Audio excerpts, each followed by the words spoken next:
Yo, holler at me when it's plumb so I can shoot it. You got it, boss.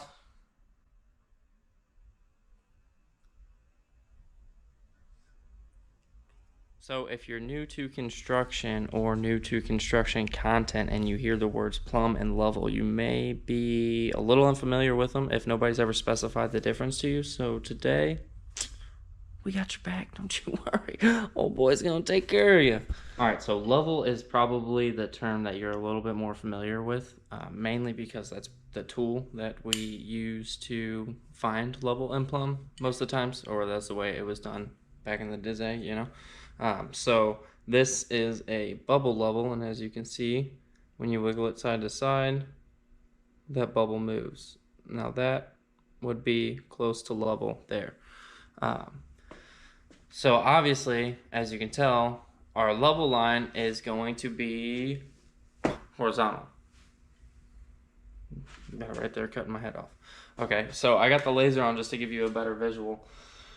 When we're talking about level, we are talking horizontal. So we are talking more like the floor or a tabletop. Plumb. When we are talking about plumb, we're not talking about the fruit or vegetable or whatever the heck that purple thing is. We're talking about up and down, okay? So when we are talking about plumb, there's actually another tool that can be used in replacement of a bubble level or a laser, and that would be a plumb bob. Basically, a plumb bob is just tied to a string. The weight is centered and it has a point at the very bottom. So when you hold it, it'll just bob back and forth until it's perfectly plumb. So you might be able to figure out where they get the name from, you know. So if we're trying to think of a few examples of things that we would want to be level or plumb, and the difference between those things. So if you're building your floor, your subfloor, you would want that to be level, right? Because it's horizontal, it's sitting on a flat plane. Whereas your walls, when you're standing your walls, you want those to be plumb. So that's what the little skit in the front of the video with shooting a brace on, you know. Somebody's going to be holding the level or looking at a dot laser, and as soon as that thing is plumb, the guy on the other end of it is going to hit it a few times with the pow-pow. So another term that you might hear people say is a plumb cut or a level cut, which some people call a seat cut. And that is a lot of times for either a ramp or roof framing. Anything that you have an angle on, your top is going to be your plumb cut. Your bottom is going to be your level cut. I'll turn the laser back on so we can give you a little visual on that. When we're talking about our roof and we think of the ridge, that is going to be the center beam that the rafters sandwich, okay? So our ridge board is going to be plumb, right? Our walls down here are also going to be plumb.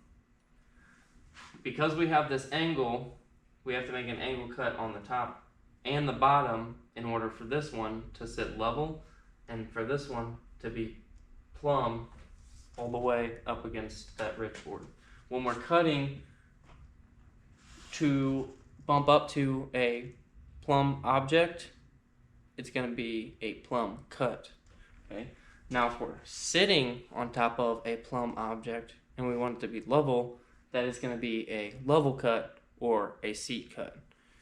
That's basically the easiest way I can think to describe it. Up and down is plumb. You got your plumb bob, it bobs till it's plumb. And level is going to be horizontal. Plumb cuts are going to be when you're bumping up to something that is plumb. Level cuts are going to be when you are sitting on top of something that is plumb, okay? All right, guys, I appreciate all the support I've been getting. I'm happy any videos that I've made have helped you at all. Hopefully we can keep going and make you all some carpenters, you know what I'm saying? All right, guys, see you next time.